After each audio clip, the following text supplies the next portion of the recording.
Hello all of you, welcome back to my channel. मैं आज आप लोगों के लिए लेकर आ चुकी हूँ एक कलेक्टिव रीडिंग जिसका टॉपिक रहने वाला है कि आपके पर्सन किसे चुनेंगे, आपको या थर्ड पार्टी को। अगर उनको चयन करने के लिए कभी मौका दिया जाएगा या कभी सिचुएशन परिस्थिति ऐसी आ जाएगी जहाँ उनको चुनना पड़ेगा आप में और थर्ड पार्टी में, तो वो क्या चुनेंगे। और ये थर्ड पार्टी कुछ भी हो सकता है, कोई भी हो सकता है। ये रीडिंग जनरल है, कलेक्टिव है। हो सकता है कि आपकी सिचुएशन के साथ एक्यूरेटली रेजोनेट करे, हो सकता है कि सिर्फ कुछ परसेंट रेजोनेट करे। तो आपको ओपन माइंडेड होकर ये रीडिंग सुननी है। ये रीडिंग सभी ज़ोडिएक साइंस के लिए है, हर उम्र के व्यक्ति के लिए है, टाइमलेस है। आप जब भी इस वीडियो तक पहुंचेंगे, आप जब भी इस वीडियो को देख रहे हैं, यह आपके साथ तभी रेजोनेट करेगा, फिर चाहे आप इस वीडियो तक कितने भी समय बाद क्यों ना पहुंचे हों। ओके, ये एक जनरल रीडिंग है, कलेक्टिव रीडिंग है, तो इसमें सभी के लिए मैसेजेस आएंगे। तो ज़बरदस्ती अपने आप को रीडिंग में फिट इन मत कीजिएगा। मैं फिर से एक बार कह देती हूँ, ज़बरदस्ती अपने आप को रीडिंग में फिट इन मत कीजिएगा। ओके व्यूअर्स, तो चलिए ज़्यादा समय आपका व्यर्थ नहीं करते हैं, रीडिंग स्टार्ट करते हैं और देखते हैं कि वो किसे चुनेंगे। आपके जो पर्सन है, इन लव इंटरेस्ट है, क्रश है, या आपके एक्स भी हैं। अगर वो आपके लव इंटरेस्ट है, अगर आपका उनके साथ एक इमोशनल और प्यार का रिश्ता है, तो देखते हैं यहाँ पे कि वो किसको चुनेंगे। अगर ऐसी सिचुएशन आ गई है, आ रही है या आएगी तो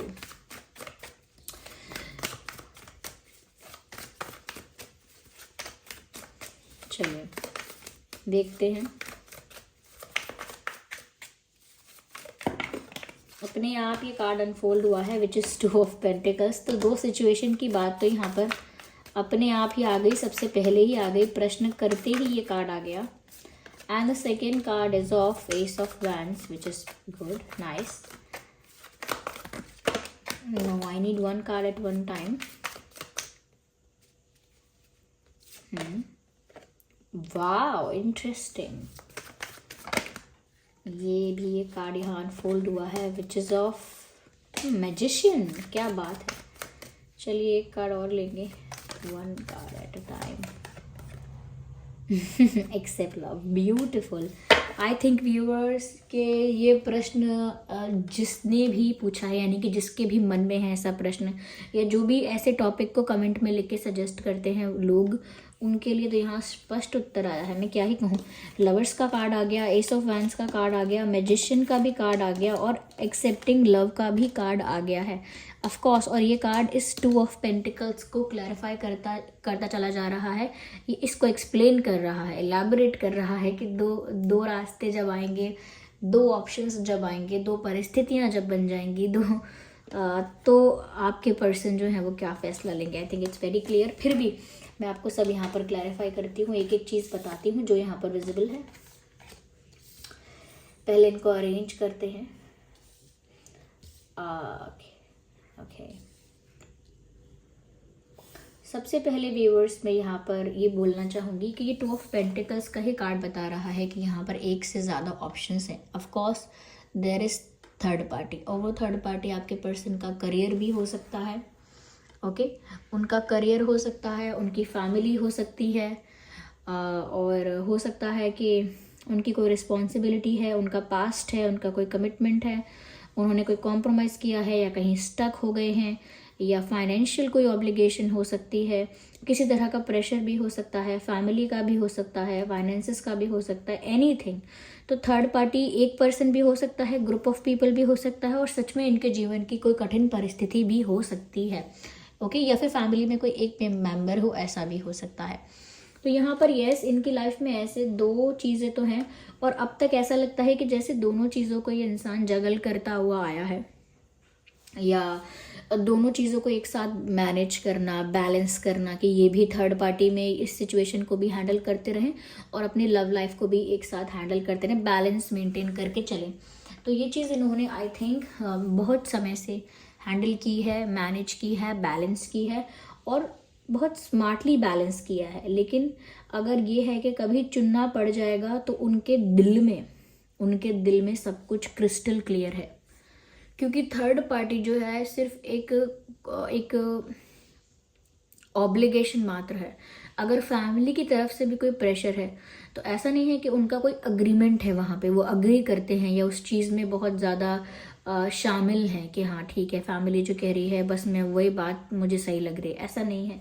अगर फैमिली भी इनके अगेंस्ट है, या अगर फैमिली भी इस थर्ड पार्टी सिचुएशन में है, तो भी उनके दिल को क्या चाहिए, उनके दिल ने किसे चुना है, ये बात तो क्लियर है ही यहाँ पे। वो अपने प्यार से दूर हो ही नहीं सकते। वो दूसरी सिचुएशन को बैलेंस ही इसीलिए करते हैं या इसीलिए करती हैं क्योंकि वो प्यार को तो नहीं छोड़ सकते, और दूसरी सिचुएशन इनको स्टक करके रख रही है। यानी थर्ड पार्टी सिर्फ इनके लिए एक स्टक रहने वाली सिचुएशन है, और जहाँ इंसान स्टक होता है उसको वो चाह के या ना चाह के भी टैकल करता ही है, चाह के या ना चाह के भी डील करता ही है, और जहाँ फंस गया होता है वहाँ पर एडजस्ट करता ही है। तो उनकी इच्छा या उनका अग्रीमेंट या उनकी विल विलिंगली कोई चीज़ करते हैं वो वहाँ पर नहीं है थर्ड पार्टी में, बिकॉज क्योंकि वो उस सिचुएशन से अपने आप आसानी से या फ्रीली बाहर नहीं आ पा रहे हैं, या उस सिचुएशन से ऐसे जब मन चाहे तब फ्री नहीं हो पा रहे हैं या नहीं हो पाए हैं। सिर्फ इस वजह से वो उस चीज़ को भी हैंडल करते हैं, और आपको तो वो छोड़ ही नहीं सकते या छोड़ ही नहीं सकती, भूल ही नहीं सकते, they can't let you go. तो वो आपको तो इसीलिए भी साथ में मैनेज कर रहे हैं, वरना उनका दिल सिर्फ आपको चुन रहा है। वाई? बिकॉज यहाँ साफ साफ मैसेज है एक्सेप्टिंग लव, यहाँ एक्सेप्टिंग लव। और in this card of accepting love you can see यहाँ पर कोई एक पोर्शन बना रहा है, एक मैजिक पोर्शन बना रहा है ऐसा लगता है, और इस मैजिक पोर्शन में बहुत सारे हार्ट्स नज़र आ रहे हैं और एक हार्ट शेप नज़र आ रहा है। तो ऐसा लगता है कि जैसे ये इंसान तो पूरे प्यार में डूबे हुए हैं, they are madly deeply in love, वो बहुत ज़्यादा प्यार में खोए हुए हैं, और ऐसा लगता है कि वो तो पूरे दिन यही चाहते हैं, हर वक्त हर मोमेंट यही चाहते हैं कि उनका प्यार डेवलप हो, यानी कि आप दोनों का जो रिश्ता है वो और स्ट्रॉन्ग हो जाए और इंटेंस हो जाए, उसमें जो रोमांस है, जो केमिस्ट्री है वो और ज़्यादा डीप हो जाए। That's what they want. इसीलिए कार्ड भी आया है एक्सेप्टिंग लव और may be choosing love. They will choose their love. वो आपको चुनेंगे, अपने प्यार को चुनेंगे, क्योंकि उनकी तो चाहत ही यही है कि आप दोनों का प्यार बढ़ता रहे, ग्रो करता रहे। वो कभी नहीं चाहते कि किसी रीज़न से वो आपको ना चुने, या कभी ऐसा भी मोमेंट आएगा जब वो आपको नहीं चुनेंगे, ऐसा वो सोचते भी नहीं शायद। तो वो तो अपने प्यार के लिए ही सब कुछ कर रहे हैं और अपने प्यार को ही स्ट्रॉन्ग करना चाहते हैं। इवन यहाँ मैजिशियन का और ये जो पोर्शन बनाने वाला कार्ड है, एक्सेप्ट करने वाला कार्ड है प्यार को, वो तो ऐसा लग रहा है कि ये चाहते हैं कि आप भी इस प्यार में उसी तरह से उसी तरह से प्यार में पड़ जाओ, या उसी तरह से प्यार करो जिस तरह से ये कर रहे हैं, या जिस तरह से ये चाह रहे हैं आपको। जैसे कोई मैजिक पोशन बना के आपको पिला दें और आप इनके ही प्यार में हो जाओ। हमने कार्टून्स में ऐसा देखा है कि कुछ ऐसा कोई ऐसा होता है जो मैजिक पोशन बना के किसी को पिला देगा और फिर वो जो पी लेगा वो उसी के प्यार में हो जाएगा। तो ये तो चलो एंटरटेनिंग चीज़ें हैं, फ़नी है, लेकिन ऐसा लगता है जैसे प्यार में ये इंसान इस हद तक जाना चाहता है कि आप पर कोई ऐसा जादू कर दे, कोई ऐसा टोना टोटका कर दे आपके ऊपर इन अ फनी वे, कुछ ऐसा अपने प्यार का जादू चला दे आप पे कि आप इनके प्यार में ही खो जाओ, इन्हीं के हो जाओ।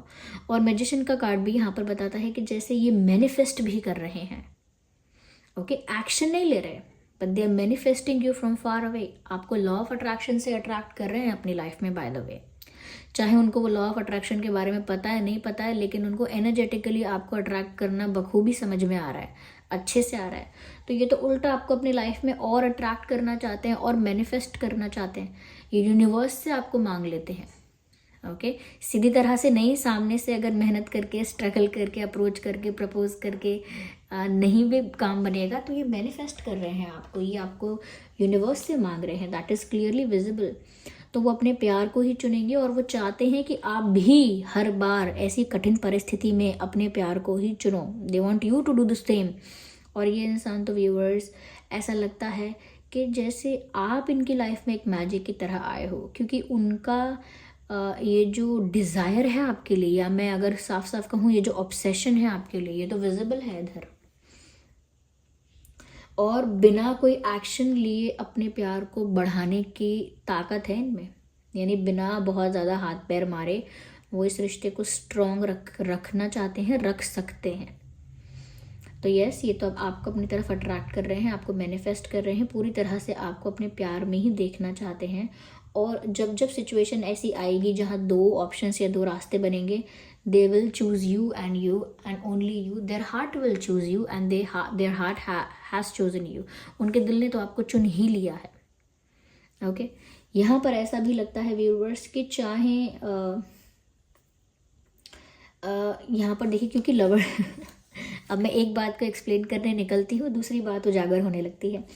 यहाँ पर लवर्स का भी कार्ड है जो बताता है कि ये कनेक्शन ऐसा इसीलिए है क्योंकि ये एक ऑलरेडी डिवाइनली गाइडेड या डिवाइनली प्रोटेक्टेड रिश्ता है। क्योंकि लवर्स, जो यहाँ पे 2 ऑफ कप्स का कार्ड होता तो शायद मैं कुछ और बोलती, लेकिन यहाँ पे लवर्स का कार्ड है।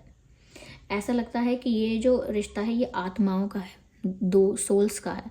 ये ट्विन फ्लेम कनेक्शन भी हो सकता है, सोलमेट कनेक्शन भी हो सकता है, और ये डिवाइनली गाइडेड रिश्ता है। इसे आप लोगों ने बनाया और प्रोटेक्ट नहीं किया है, इसको डिवाइन ने बनाया है और वही इसको प्रोटेक्ट करते हैं, वही इस रिश्ते को प्रोटेक्ट करते हैं।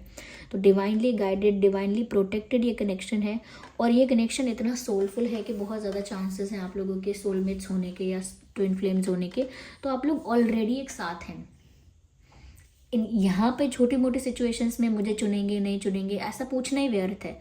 आप लोग पता नहीं कितने समय से, कितने युग से या किस काल से साथ में हैं, पता नहीं, तो कितने जन्मों से साथ में हैं कह नहीं सकते, लेकिन आपका साथ बहुत पुराना है। ये रिश्ता है वो बहुत पुराना है, पास्ट लाइफ कनेक्शन है, और यहाँ पर इस रिश्ते को डिवाइन प्रोटेक्ट करते हैं।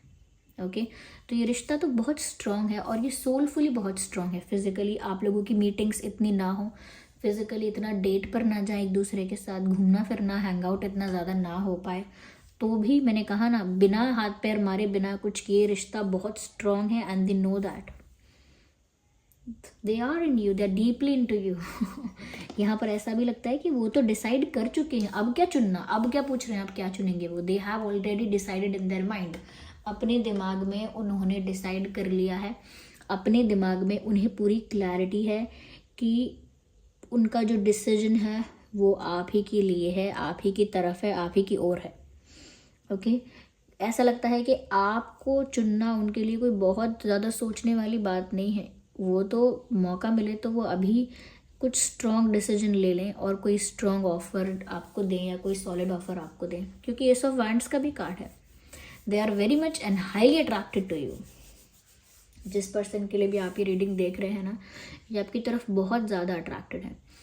आप लोग वाटर साइन हो सकते हैं, फायर साइन हो सकते हैं, अर्थ साइन हो सकते हैं। मैंने फिर भी इतना बोल दिया, पर ये जो रीडिंग है वो सभी ज़ोडिएक साइंस के लिए है। ओके व्यूवर्स, तो वो तो चाहें तो अभी डिसीजन लेके सब कुछ प्रूव कर दें, लेकिन वो खुद अभी किसी स्टक सिचुएशन से फ्री नहीं हुए हैं, इसीलिए दोनों सिचुएशंस को बैलेंस करते हैं या करती हैं।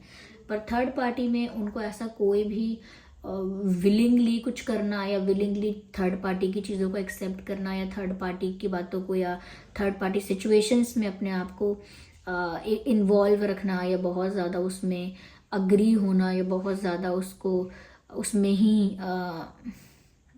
उसमें ही खुश होना, ऐसा कुछ नहीं है। No, they are not doing that. तो यस, 2 सिचुएशंस हैं, वो मैनेज भी करते हैं, but their heart goes for you, only for you. यहाँ पर कुछ डेट्स मुझे दिख रहे हैं, मैं बता देती हूँ आपको। ये आपका बर्थ डेट या उनका birth date, date of birth हो सकता है। और 2/12/22, 1/11/21, 31, 6/16/26, wow, 6/16/26 and 1/2, okay, not 1/2, 26 and okay 1/2/3, ये भी हो सकता है।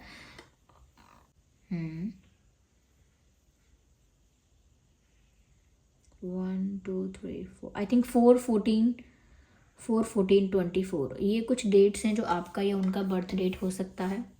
ओके व्यूअर्स, यहाँ पर रोजेज हैं, हार्ट्स हैं, अग्नि के समक्ष जैसे कोई कस्में वादे कर रहा है यहाँ पर। तो व्यूवर्स, एक ऐसा रिश्ता है जो हो चुका है सब यहाँ पे, और you are already a couple. कह लेने से, टैग लगा लेने से बातें बहुत बदल नहीं जाएंगी, डरिए मत आप इस चीज़ में। ही और शी इज़ ओनली योर्स, ऐसा दिखता है इधर। चलिए कुछ डिवाइन मैसेजेस भी लेते हैं।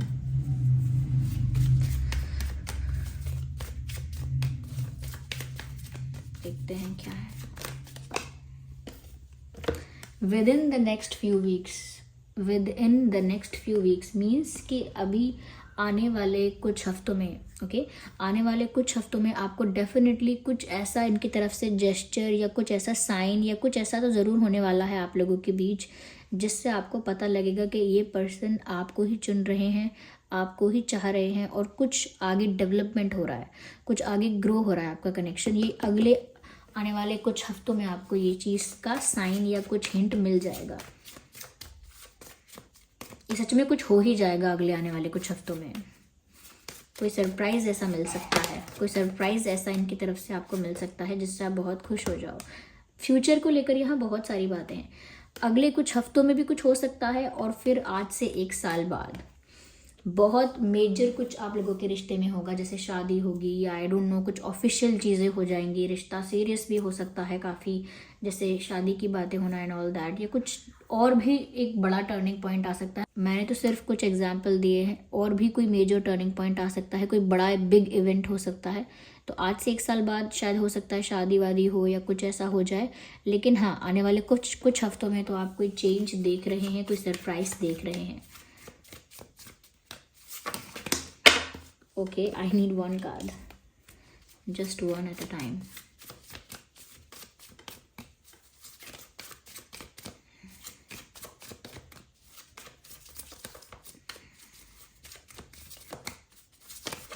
Okay, just one card.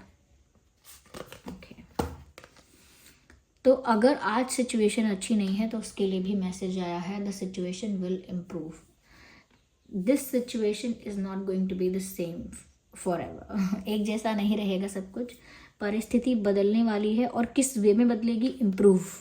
Situation will improve यानी कि बेटर होगी सिचुएशन। आज जो आप लोगों की कंडीशन है इस रिश्ते की, या आज जो सिचुएशन है इस रिश्ते की, या जैसे भी हालत में है, जिस भी स्टेज में है, ये आगे ग्रो करेगा, आगे डेवलप करेगा, इस सिचुएशन में ही नहीं रहेगा। आज से 1 साल बाद आप देखेंगे कितना कुछ चेंज हो चुका होगा, और शुरुआत अगले कुछ हफ्तों से ही हो रही है। या आइए एक कार्ड और लेते हैं। आई फील लाइक कि मुझे डिवाइन मैसेज और लेना चाहिए। अपने आप पॉप आउट हुआ है, डोंट स्टॉप। रुकने की ज़रूरत नहीं है। आई थिंक इसी कार्ड की वजह से शायद मुझे फील हो रहा था कि मुझे एक कार्ड और लेना चाहिए। डोंट स्टॉप का मैसेज आ गया है। ईश्वर, परमात्मा, डिवाइन, यूनिवर्स आपसे कह रहे हैं रुकने की ज़रूरत नहीं है। Keep going, keep moving, you are in the right direction. आप आगे बढ़ते रहिए। अगर आपको डर लग रहा है, डाउट हो रहा है इन पर, कुछ फियर है कि क्या होगा क्या नहीं होगा, सही है कि गलत है, डरने की ज़रूरत नहीं है। Keep moving, don't stop. Okay, रुकिए मत, जो कर रहे थे करते रहिए। You are in the right path, on the right path. So this was the reading. I hope ये रीडिंग आपके लिए हेल्पफुल और रिलेटेबल रही है। अगर इस रीडिंग ने आपको थोड़ा भी गाइड किया है, थोड़ा भी रिलेट करती है, तो आप वीडियो को लाइक ज़रूर करें। कमेंट करके बताएं कितने % आपके सिचुएशन से हेल्प करती है और किस टॉपिक पर आप रीडिंग देखना चाहते हैं। और अगर आप नए हैं इस चैनल पर, सब्सक्राइब ज़रूर करें, बेल आइकन को प्रेस करना ना भूलें। चलिए फिर मिलते हैं अगली रीडिंग में। तब तक के लिए bye bye family, bye bye angels, love you all, bye bye, take care.